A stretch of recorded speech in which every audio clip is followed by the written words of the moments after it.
Hi, everybody. This is Cameron Moore with Million Cat Challenge. Welcome to today's webinar.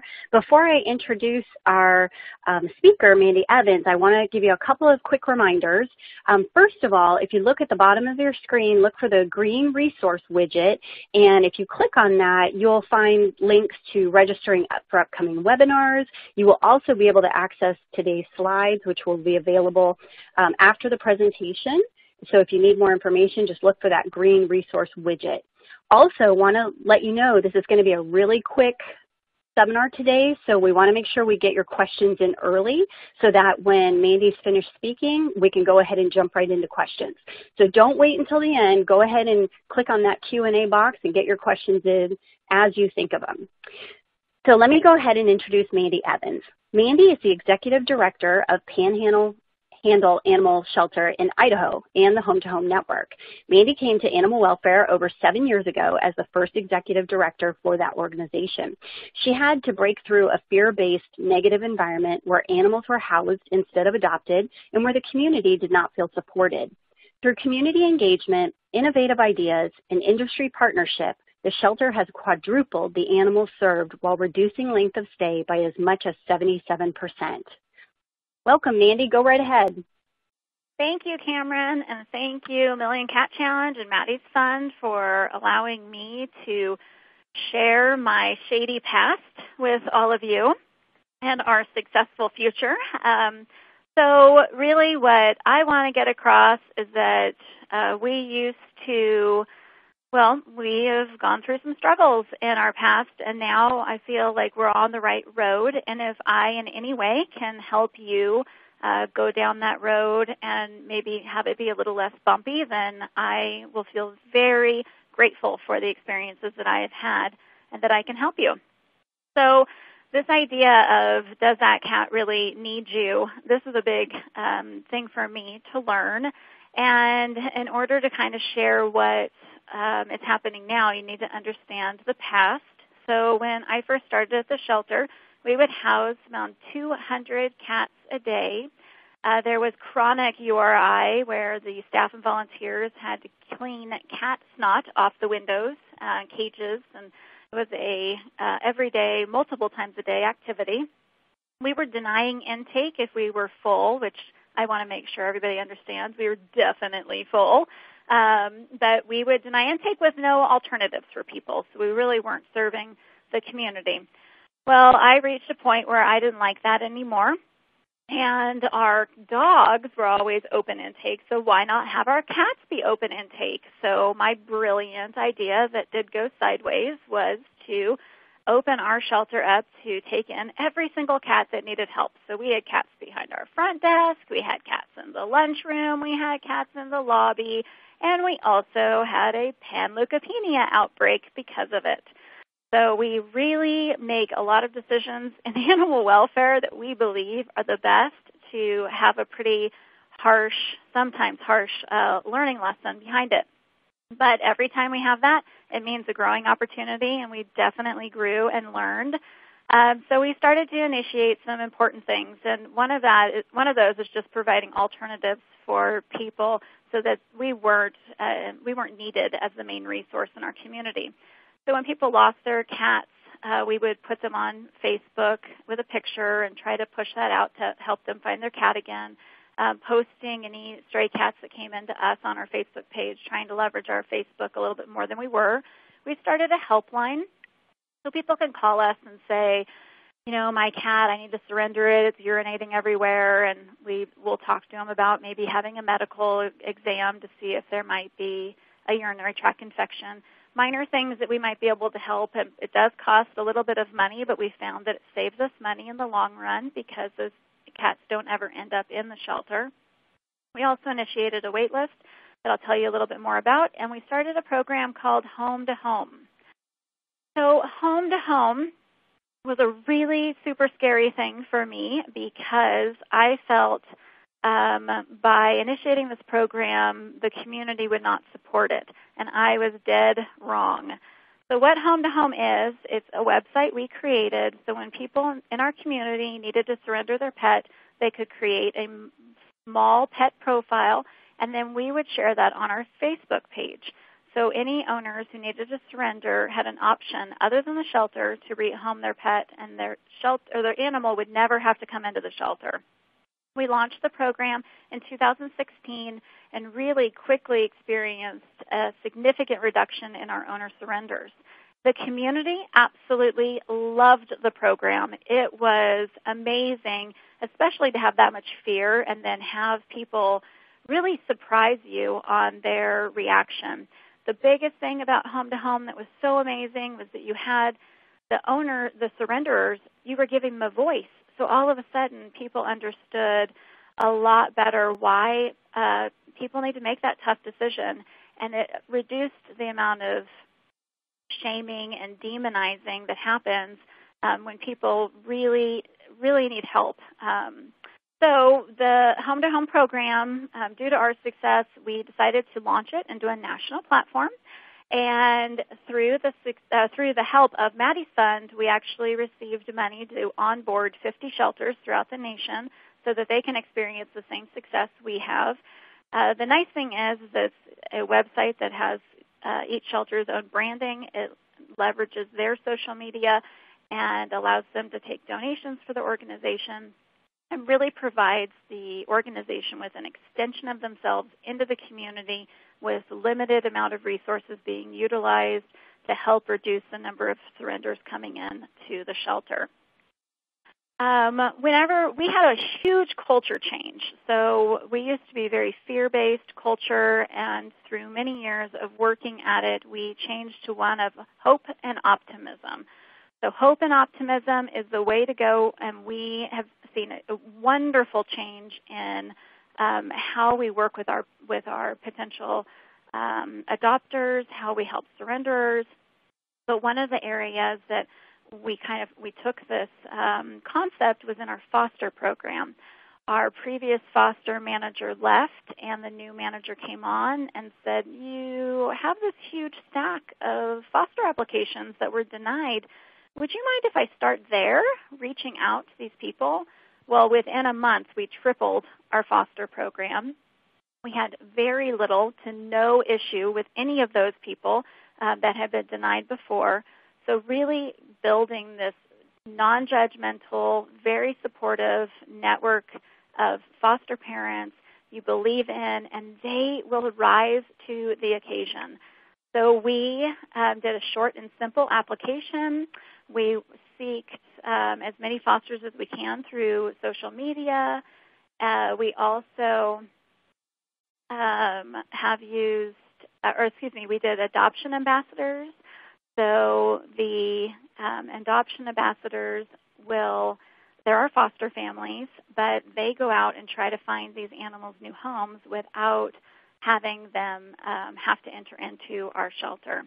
And then we also provide them with 24-hour assistance. So we purchased a cell phone that goes home with specific staff members, and that person is available 24 hours a day to provide them with assistance.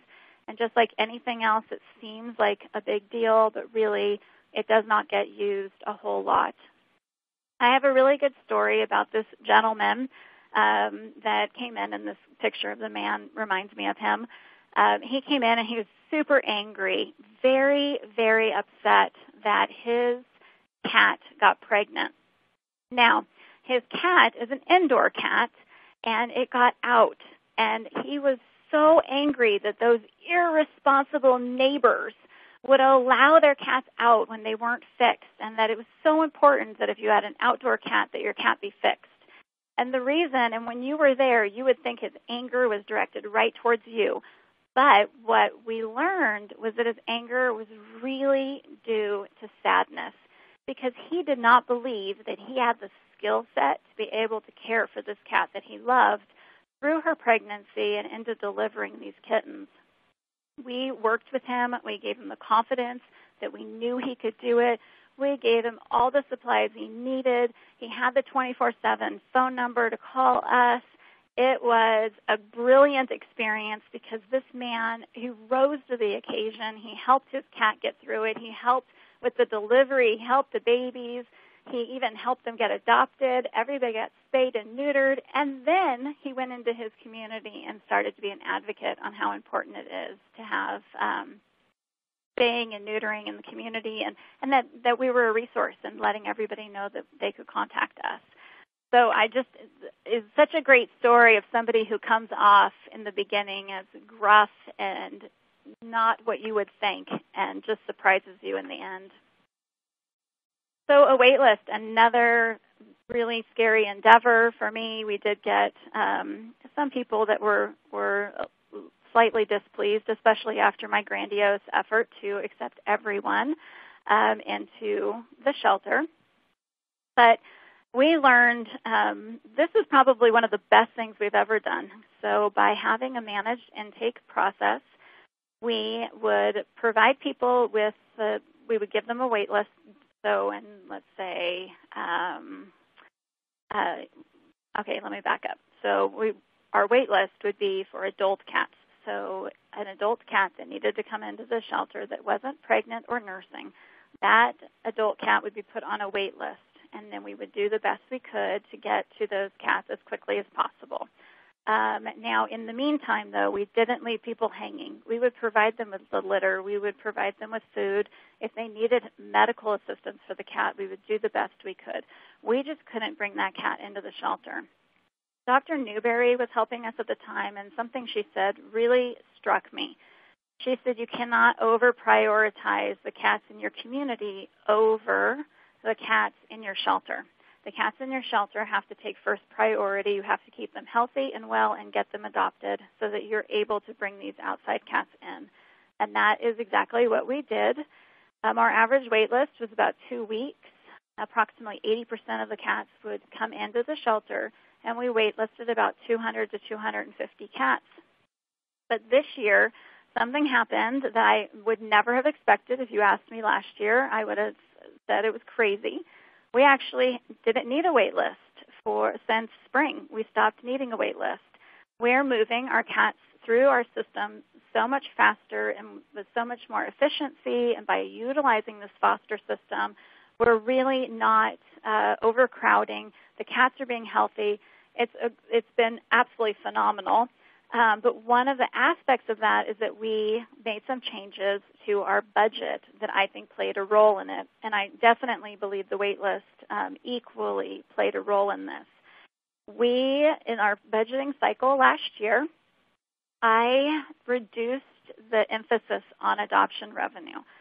So we still have adoption revenue as an income line, but it is not a large emphasis on our budget. So because of that, we were able to reduce our cat adoption fees. So our adult cat is $10, our kittens are $25, or 2 for $40. And that has made a big difference, where what we have found is that by reducing the adoption fee, by having the wait list, by managing our intake, by utilizing our fosters, we're helping more cats. They're staying healthy. They're coming through our shelter a lot faster. It saves us our resources, and we have made a significant impact and change in the operations of our organization.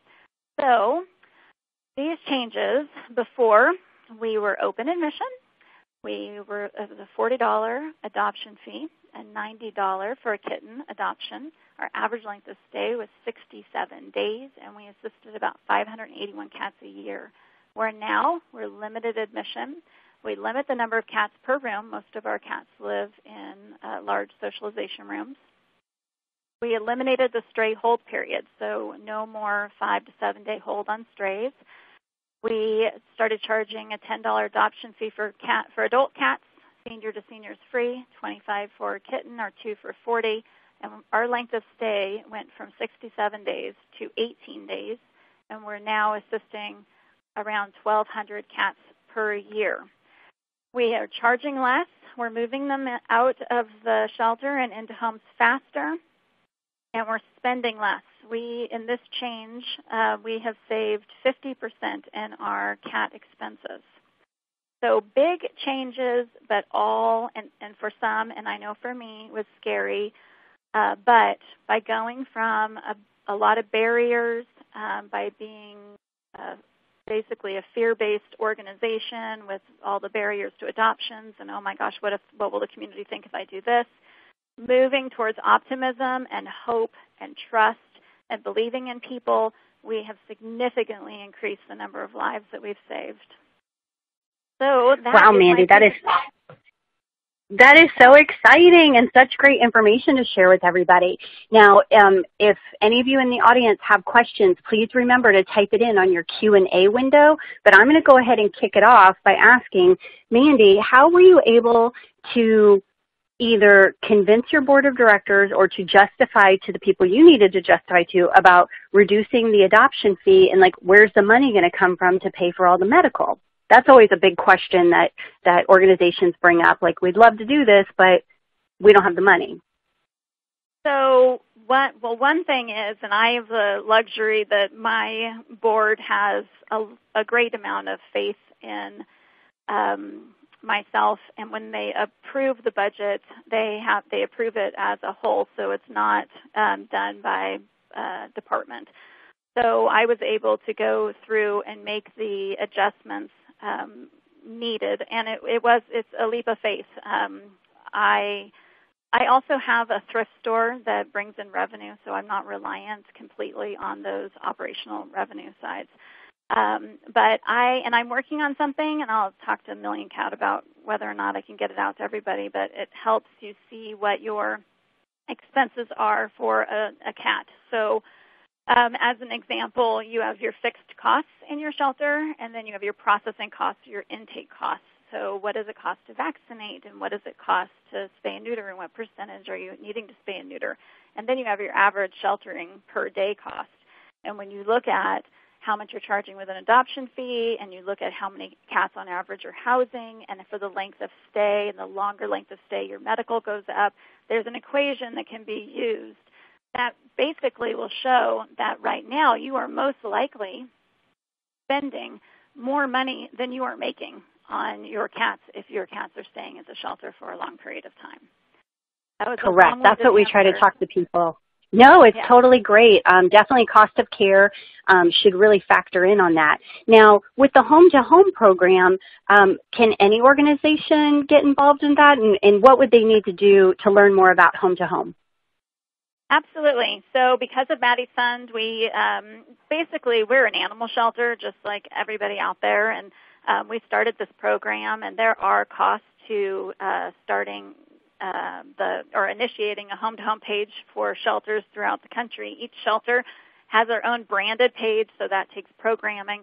And Maddie's Fund believes in the program and is paying for all of those onboarding fees. So right now, we are able to take on 50 new shelters, and if anyone out there is interested in being a part of the home-to-home network, having your own rehoming website for your community, you can go to home-home.org, and there is a button that says for shelters to join, and it's a brief little application that's sent over to us.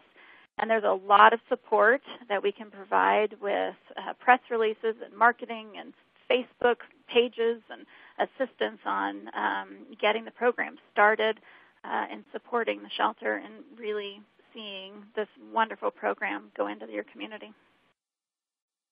That's awesome. Now, for most shelters that we talk with, they're probably sitting here listening and saying, this sounds really great, but you know what? We don't even know how to get started. We don't have any resources. We're all overworked. We're doing, 5 different people's jobs.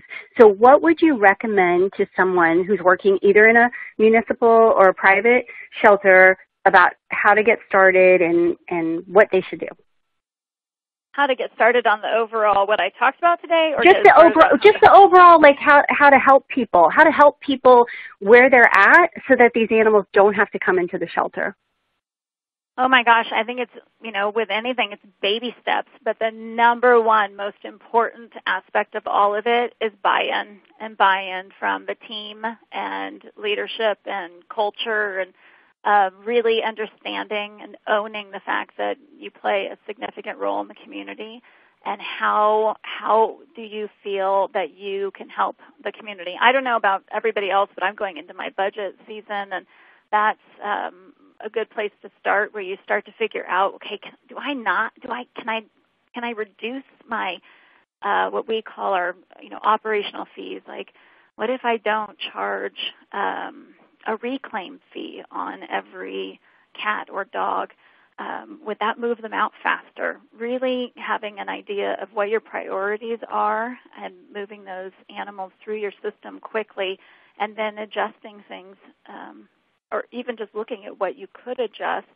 And I've given some examples. I know with Million Cat, there's tons of examples through Maddie's fund. But for each shelter, that first step is going to be up to them on what they believe their low-hanging fruit is.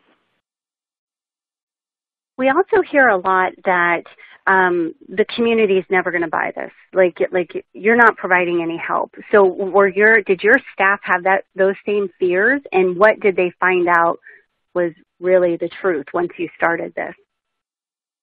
Oh my goodness, I can tell you that I was scared to death on a lot of these. I think that all of us in animal welfare are all have been through the ringer when it comes to public perception. And it takes a lot of courage to look beyond that and say, I know I'm doing the right thing, and having the right resources in place to support you. But I think capturing the positive stories, we were really, really lucky when we launched Home to Home. One of our first success stories was this woman that posted a cat named Princess. Well, it ends up that her dad, she lived in Seattle, and her dad was being moved into an assisted living home, and the love of his life was this cat, Princess. The daughter had an allergy to cats, and she could not bring herself to surrender this cat to a shelter.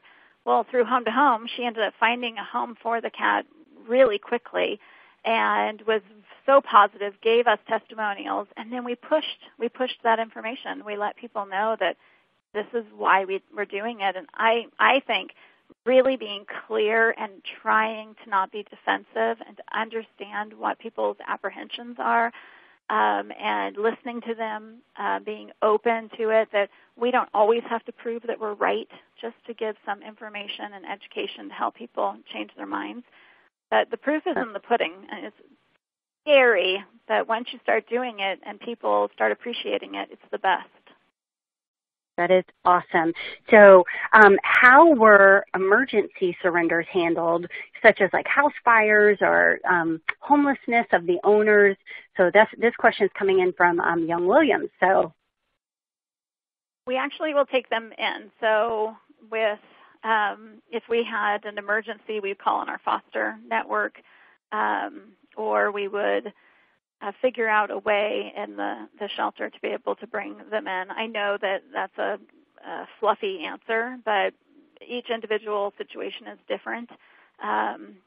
Once you start working the program, all of a sudden things kind of line up where you understand what your capacity is, and keeping in mind that we were way over capacity in the beginning, and then coming to a more reasonable level. We didn't, when I say reasonable and with the wait list, we didn't put that capacity at our absolute capacity. We provided ourselves with a little bit of cushion so that we were able to take in situations that there was no other option. Excellent, excellent. So, and I think that's a big thing that a lot of times people don't understand is when you're trying to manage the intake for both the people and the animals, it doesn't mean that you're turning them away. It means that you're really trying to provide them with help. So if there is an emergency situation, of course you're going to be there to help. But if it's something that you have time and can work on, then that's what you would want to do, right? Yes. Yeah. And a lot of, like the helpline, that is not a huge expense for us. We thought that budget-wise it would be a large expense, and it really isn't. A lot of people really just need to feel supported. They just need to run things by. We had a man that's dogs kept getting out all the time and coming in as a stray. Finally, we sit down with him and say, "What's going on?" And find out that one of his trees fell or was knocked down due to the snow load. And we said, "Well, can we go out and, just trim your tree for you?" And he said, Oh, I guess I could do that. and we never saw the dogs again. So sometimes it's oh, my goodness. It's just the support and hearing what options. A lot of people don't know what options are out there. I think you're exactly right. That is amazing. So we do have a few minutes left. If anyone else has any last-minute questions, here's one that I will push forward from Julie asking about that magic equation that you spoke of. Is that something that we'll be able to have access to in the future, or is it something that's still in production? You know, that I'm sure that since you guys do this all the time, finding the right equation is complicated. So I have one more thing I need to add to it, and then I will give it. I'll give it to you guys to play with and distribute as you would like. It is definitely not an exact science because there's a lot of moving parts to sheltering. But I do think that just by adding what you know and what you can do, it does help you understand the impact that price and the fees and everything can make. Because we all believe that $45 adoption fee is something we need, and in the long run, we are spending far more on the back end just to make that $45. Yeah, totally understand. Now, we do have another question that came in. Debbie's wanting to know, can you talk a little bit more about the panleuk outbreak and how it was managed? Because that's definitely something that a lot of our shelters are seeing this year. So, again, being able to, I'm so fortunate to be able to work with Dr. Newberry. But one of the pieces of advice that she gave me was the same saying: if it looks like a duck and acts like a duck, it must be a duck. What I hear a lot of is shelters will have illness, right, and it's coming through, and they're going, yeah, but we went to the vet, and it's not panleukopenia. They don't know what it is. And then they have another one, and they take it, and they're like, but it's not, wait, this one's not panleukopenia either, and nothing's coming. It's like if you have disease, you treat it like it's panleukopenia. If you have distemper, or you think you have distemper, you treat it like it's distemper. And so for us, unfortunately, we did not have a lot of resources at that time to be able to identify quickly. We were not, we were sending our cats out to local veterinarians that, again, were not able to give really precise information. But if I were to go through it again, and I have gone through distemper outbreak at the shelter, one of the worst things I've ever gone through, but also one of the best because I learned so much, is containment, that you basically do a lockdown and you contain the illness the best you can. Really great cleaning that each of us, are the major contributors to the spread of disease. So having the employees gown up, change their clothing with the cats in the care, and if they are sneezing or anything, you clean a cage that you don't go from what you're wearing into another cage. Really being very diligent about cleanliness, and not, if you have a lot of disease, you have to treat it like it's a big deal. Don't wait for the perfect diagnosis because you may never get it.